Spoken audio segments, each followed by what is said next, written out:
স্বাগত সকলকে প্রেত কাহিনীর ৭৮তম এপিসোডে। আজও একটা সুন্দর ঘটনা শোনাবো বলে চলে এসেছি। আজকের যিনি ঘটনাটি আমাকে পাঠিয়েছেন তার নাম দেবজিৎ লাহিড়ী, বোলপুরের বাসিন্দা, এবং তিনি এই ঘটনাটি আমাকে হোয়াটসঅ্যাপে যেরকমভাবে লিখে পাঠিয়েছেন আমি ঠিক তেমনভাবেই তোমাদেরকে শোনাচ্ছি। আশা করছি ঘটনাটা শেষ অবধি তোমাদের শুনে খুব ভালো লাগবে এবং দেরি করব না, ঘটনাটা তোমাদেরকে চলে যাচ্ছি সরাসরি শোনাবো বলে। তোমরা জানিও কেমন লাগলো ঘটনাটা। আর তোমরা যারা যারা আমাকে ঘটনা পাঠাতে চাইছো আমাদের নিচের দেওয়া ডেসক্রিপশন থেকে হোয়াটসঅ্যাপে আমাদেরকে কন্ট্যাক্ট করে নিতে পারো। আমাদের হোয়াটসঅ্যাপ নাম্বার হচ্ছে 8100408986 এবং আমাদের নিচের ডেসক্রিপশনে ফেসবুকের লিঙ্ক, হোয়াটসঅ্যাপের লিঙ্ক এবং আমাদের ইনস্টাগ্রামের পেজের লিঙ্কও দেওয়া রয়েছে। তোমরা যেটাতে কমফোর্টেবল ফিল করবে তোমরা সেটাতেই আমাদেরকে ঘটনাটা চটপট করে পাঠিয়ে দিও। আমার নাম দেবজিৎ লাহিড়ী, আমি বোলপুরের বাসিন্দা। আমি যে আজকে ঘটনাটা তোমাকে শেয়ার করছি, এই ঘটনাটা এই বছর জানুয়ারি মাসে পিকনিক করতে গিয়ে আমাদের সঙ্গে ঘটে গিয়েছিল। আমাদের সঙ্গে বলা ভুল, আমার মেয়ের সঙ্গে ঘটে যাওয়া একটি ঘটনা। এবং এই ঘটনাটা ঘটে হচ্ছে বোলপুর থেকে কিছুটা দূরে বল্লভপুর বলে একটি গ্রাম আছে, যেখানে আমরা পিকনিক করতে গিয়েছিলাম আমরা সপরিবারে। এবং আমার কিছু বন্ধু বান্ধবরাও গেছিলো তাদের ফ্যামিলি নিয়ে পিকনিকের জন্য। তা সেখানে যে ঘটনাটা ঘটেছে সেটাই তোমাদেরকে আমি শেয়ার করছি। দিনটি ছিল রোদ ঝলমলে এবং আমরা সবাই খুব উত্তেজিত হয়েছিলাম যে কখন পিকনিকে যাব এবং সেখানে গিয়ে মজা করব, খাওয়া দাওয়া করব। কারণ বছরে একবার ওই স্কুল কলেজের বন্ধুদের সঙ্গে একবার দেখা হয়, সেখানে রিউনিয়ন মতন হয় এবং যে পিকনিকটা আমরা করি সেখানে ছোট ছোট গেমের ব্যাপার থাকে। তো সেই দিন মানে এই সব জিনিসগুলো নিয়েই আর কি আমাদের পিকনিকটা খুব সুন্দরময় হয়ে ওঠে। আর ছোট ছোট বাচ্চাদের নাচ গান আবৃত্তি এইসব ছোট ছোট কম্পিটিশনও করা হয়। তো যাই হোক, এই সমস্ত জিনিসগুলো আমার ভীষণ ভালো লাগে বলে আমরা খুবই উত্তেজিত হয়েছিলাম যে ওখানে কখন যাব এবং এই জিনিসগুলো হবে। যা কি ওখানে যাওয়ার পর ভালো করে খাওয়া দাওয়া, নাচ গান, মজা, খুব সুন্দর দিনটা কাটার পর আমরা যখন বাড়ি ফিরি তখন থেকেই আমি একটু একটু করে নোটিস করছিলাম যে আমার মেয়েটা যেন কেমন ক্রমশ ঝিমিয়ে আসছে, মানে ঘ্যান ঘ্যান করছে। মানে জেনারেলি আমার মেয়ে এরকম ঘ্যান ঘ্যানে নয়, খুবই ভালো এবং সবার সঙ্গে হাসি মজা, একটা বাচ্চা যেরকম হয়ে থাকে। আমার মেয়ের যে খুব বেশি বয়স ছিল সেটাও না, 1.5 বছরের বাচ্চা। তো সে তো খেলবে, করবে, সবই করবে, কিন্তু সেই জিনিসটাই ওর মধ্যে পাচ্ছিলাম না, একটা ঘ্যান ঘ্যান ব্যাপারটা ওর মধ্যে ছিল। সন্ধেবেলাটা ঠিক এইভাবেই কাটছিল। আসল ঘটনা তো শুরু হলো ঠিক রাত্রিবেলায় ঘুমাতে যাওয়ার সময়। রাত্রিবেলায় যখন আমরা শুয়েছিলাম পাশের ঘরে মা বাবাও ঘুমিয়ে পড়েছিলেন, আমরাও 3 জনে এই ঘরে ঘুমোচ্ছিলাম। সারাদিন একটা ক্লান্ত ব্যাপার ছিল, বেশ অনেকটাই রাত, 1:30 হবে এরকম। তা হঠাৎ করে দেখছি মেয়েটাও কেঁদে উঠলো এবং কন্টিনিউ সিলিংয়ের দিকে তাকিয়ে জোরে জোরে কাঁদছে আর চোখগুলো বড় বড় করে তাকিয়ে রয়েছে এবং এমনভাবে তাকাচ্ছে যেন মনে হচ্ছে ও উপরে কিছু একটা দেখতে পাচ্ছে এবং ভয় পাচ্ছে। মানে কী করবে ও বুঝতে পারছিল না, এত ছোট বাচ্চা। এবার ওর মা অনেকবার চেষ্টা করছে ওকে চুপ করানোর জন্য, ব্রেস্ট ফিড করিয়েছে, সব কিছু করেছে, কিন্তু বাচ্চা কিছুতেই থামছে না, কন্টিনিউ কেঁদে যাচ্ছে। আর কাঁদছে মানে একভাবে সিলিংয়ের দিকেই তাকিয়ে কেঁদে যাচ্ছে। তার কোলে নেওয়ার সময় একটু যদিও বা চুপ করছে, কিন্তু যেই আবার শোয়াচ্ছি চোখটা খুলে দিয়েই সিলিংয়ের দিকে তাকাচ্ছে আর খুব জোরে জোরে কাঁদছে। আর এত জোরে কাঁদছে মানে ওইরকম দেখে আমাদেরও খারাপ লাগছে। আর পাশের ঘর থেকে মা বাবাও ছুটে চলে এসছে যে কী হলো রে বাবা, এত রাত্রিরে বাচ্চাটা খাট থেকে পড়ে টরে গেল নাকি। তা মা বাবাকে আমরা বলি যে না, ও পড়ে যায়নি, এরকম সিলিংয়ের দিকে তাকিয়ে খুব কান্নাকাটি করছে। কিন্তু মা বাবাও এটা শুনে একটু ভয় পেয়ে গেছে, বাবা এরকম করে কাঁদছে সিলিংয়ের দিকে তাকিয়ে। কোলে নিয়ে বারান্দায় ঘোরাঘুরি করাচ্ছে, ওইটুকুনি সময় থামছে, চুপ করছে। তারপরে যেই আবার ঘরের মধ্যে ঢুকছে আবারও সিলিংয়ের দিকে তাকাচ্ছে আর কাঁদছে। কিছুতেই আমরা বুঝতে পারছিলাম না যে ও এগুলো কেন করছিল। তখন মা বাধ্য হয়ে বলে যে এটা আমার যেটা মনে হচ্ছে এটা কোনো সাধারণ কোনো ব্যাপার না, কাল সকালটা হোক, পাশে যে মসজিদটা রয়েছে সেখানে নিয়ে যাব, গিয়ে ওখান থেকে ঝাড়িয়ে নিয়ে আসব আর বলবো যে কেন এরকম করছে। কোনো রকমের ওই রাতটা কাটে। পরের দিন সকালবেলাতেই আমার মা স্নান টান করে, আমার বউও স্নান টান করে বাচ্চাটাকে নিয়ে আমি যাই মসজিদে। ওখানকার নর্মাল যেরকম ঝাড়িয়ে দিয়েছে এবং তখন বাচ্চাটা আর কোনো কান্নাকাটি করেনি, চুপচাপ শান্তভাবে চলে এসছে। সকালবেলাটা ঠিকঠাকই ছিল, দুপুরবেলাতেও ঠিক ছিল, সন্ধেবেলাতেও ঠিক ছিল, আবার ঠিক রাত 1:30 পৌনে 2টো থেকে ওই রকম আবার ওরকম চিৎকার করে। তখন আমার বউ খুব ভয় পেয়ে যায় যে এটাও রোজ এরকম হচ্ছে কেন, ঝাড়িয়ে আনার পরেও এটা হচ্ছে, এটা তো ঠিক না এরকম হওয়াটা। সবই ঠিক ছিল কান্না অবধি, কিন্তু হঠাৎ করে যখন রাত বাড়তে লাগলো ওর কান্নার জোরও যেন তত বাড়তে লাগলো এবং কাঁদতে কাঁদতে ওর মুখ থেকে দেখছি রক্ত বেরোচ্ছে। আমার বউ তো ওই দেখে ভীষণ ভয় পেয়ে যায়, কান্নাকাটি করতে লাগে। এবার মাও কান্নাকাটি করতে লাগে, মুখে কেটেও যায়নি বা কিছু হয়ে যায়নি যে ওর মুখ থেকে রক্ত বেরোবে। ওই দেখে তো বাড়ির লোক সবার মাথায় হাত হয়ে গেছে, এত রাত্রিবেলায় এখন বাচ্চাটাকে নিয়ে কোথায় ছোটাছুটি করব। আমার বউ তখন ভয়তে কি করবে ওর মাকে ফোন করে, মানে আমার শাশুড়ি মাকে, এবং সমস্ত ঘটনাটা ওখানে জানানোর পর আমার শাশুড়ি মা বলে কাল সকালেই তোরা আমাদের বাড়িতে চলে আয় বাচ্চাটাকে নিয়ে, আমাদের এখানে ওই জেঠুর কাছে তোদেরকে নিয়ে যাব বাচ্চাটাকে নিয়ে রাত্রিবেলায়। বিশেষত এখানে আরও একটা কথা জানিয়ে রাখতে চাইছি, যে জেঠুর কথা এখানে আমি উল্লেখ করলাম, সেই জেঠু আমাদের মানে আমার বউয়ের বাপের বাড়ির পাড়াতেই থাকেন এবং তিনি কালীমার সাধক।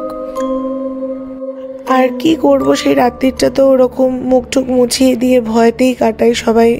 পরের দিন সকাল না হতে হতেই আমি আমার বউকে বাচ্চাকে নিয়ে আমার শ্বশুরবাড়ির দিকে রওনা দিই এবং সেখানে গিয়ে আমি উপস্থিত হই। আমার শাশুড়ি মাও খুব ভয় পেয়ে গেছিলো এই ব্যাপারটা শুনে, কিন্তু ওই যেটু সন্ধ্যের আগে ওই জায়গায় বসেন না, তো যার জন্য সন্ধ্যেবেলাতেই যেতে হবে বলেছিল। আমরা 8টা নাগাদ বাচ্চাটাকে নিয়ে ওখানে যাই। অবাক করা একটা কাণ্ড ঘটে যখন আমরা জেঠুর ওই আশ্রমের মধ্যে যাই। যখনই ওই আশ্রমের সিঁড়ি দিয়ে ওপরে উঠতে যাব, প্রথম ধাপে যখনই পা দিই, হঠাৎ করে আমার মেয়ে চুপই ছিল, কিন্তু এই আশ্রমের মন্দিরের সিঁড়িতে পা দেওয়ার পরেই আমার মেয়ের আবার কান্না শুরু হয় চিৎকার করে করে, এবং খুব জোর জোর চিৎকার করতে লাগে। যত উঁচুতে উঠি ওকে অনেক ভোলানোর চেষ্টা করছে কিন্তু কোনো মতেই ভুলছে না। কিন্তু কি করব, আশ্রমে তো যেতেই হবে ওকে নিয়ে। আশ্রমে যখন ওপরে সিঁড়ি দিয়ে উঠে জেঠুর কাছে গিয়ে পৌঁছাই, জেঠু দেখেই কিছু একটা বুঝতে পেরে বলেছিল যে তাড়াতাড়ি ঘরের মধ্যে এসে বসো। আমরা 3 জনে যখন ওখানে গিয়ে বসি বাচ্চাটাকে কোলে নিয়ে, আমি, আমার ওয়াইফ, আমার শাশুড়ি মা এবং আমার মেয়ে, যেটু দেখেই প্রথমে বলেছিল তোমরা কোথায় পিকনিক করতে গেছিলে, কোনো জঙ্গলের মাঝখানে কি? তা তখন আমি একটু অবাক হয়ে যাই, শুধু আমি বলে না, আমার শাশুড়ি অবাক হয়ে যায়, আমার ওয়াইফ অবাক হয়ে যায় যে উনি জানলো কি করে। তখন যেটু হাসতে হাসতে বললো বলো বলো বাবা, অত অবাক হওয়ার কিছু নেই, বলো। তখন আমি একটু বলি যে হ্যাঁ যেটু আমরা ওখানেই গেছিলাম এবং ওখানেই আমরা পিকনিক করেছি জঙ্গলে, পাশে একটা ঝিল মতন ছিল। বলছে হ্যাঁ, তোমার মেয়ে কি লাল কোনো জামা পরে গিয়েছিল তোমাদের সঙ্গে ওই দিন? আমরা আরও অবাক হয়ে যাই যে উনি জানলেন কি করে যে আমার মেয়ে লাল জামা পরে গিয়েছিল। তো আমি বলি যে হ্যাঁ। বলছে হ্যাঁ, ওর কিছুটা দূরেই একটা শ্মশান ছিল এবং পাশেই ওই জঙ্গল আর ঝিল, আর তোমরা যেখানে পিকনিক করছিলে সেখানে কি কোনো বটগাছ ছিল বড়, যার নিচে তোমরা বসে খাওয়া দাওয়া করেছো, রান্না করেছো? আমি তখন বলি যে হ্যাঁ যেটু তাই তো ছিল ওই রকম।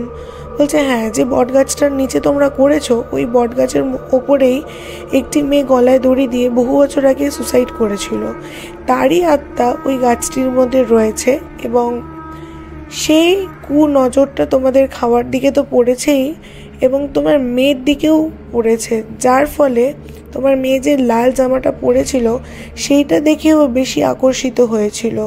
আর ও তো বাচ্চা, দুধের গায়ে একটা গন্ধ থাকে, তো সেটার জন্য আরও বেশি ওর ওপর নজরটা কড়াভাবে পড়েছে। আরও একটা কথা তোমাকে এখানে বাবা বলে রাখছি, যে মহিলাটির নজর তোমার মেয়ের ওপর পড়েছে, সেই মহিলাটিরও একটা মেয়ে ছিল, এবং সেই মহিলাটি যখন মারা যায় সেই মহিলাটিও তার মেয়েকে শেষবারের মতন লাল জামা পরেই দেখেছিল বলে তোমার মেয়ের গায়ের লাল জামাটা দেখে ও বেশি আকর্ষিত হয়েছে। তা ঠিক আছে, অসুবিধার কিছু নেই, আরও দেরি করে এলে অনেক বড় ক্ষতি হয়ে যেতে পারতো। তোমার মেয়ের গলায় এই মাদুলিটা দিচ্ছি, পরিয়ে দাও।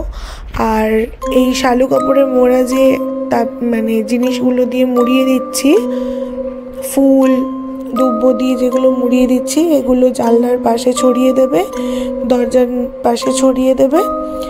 আর দরজাটা বন্ধ করে মেয়েকে জড়িয়ে ধরে নিয়ে ঘুমোবে রাত্রিবেলায়।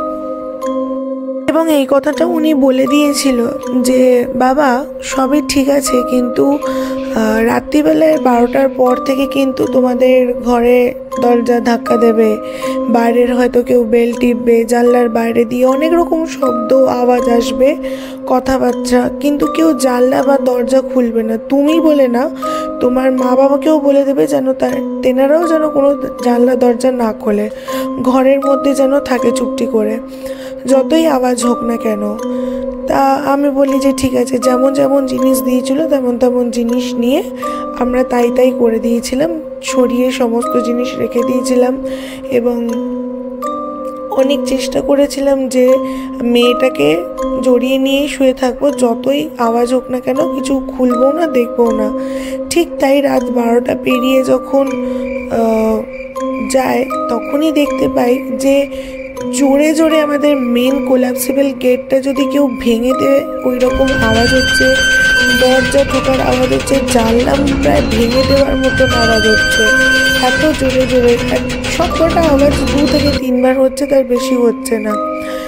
যাই হোক, তখন আমার মাও দরজা খুলে নিয়ে, আর বাচ্চাটা তো কাঁদছিল। তারপরে যখন বাচ্চাটাকে আমার ওয়াইফ জড়িয়ে নিয়ে শুয়েছিল তখন আর বাচ্চাটা কান্নাকাটি করেনি।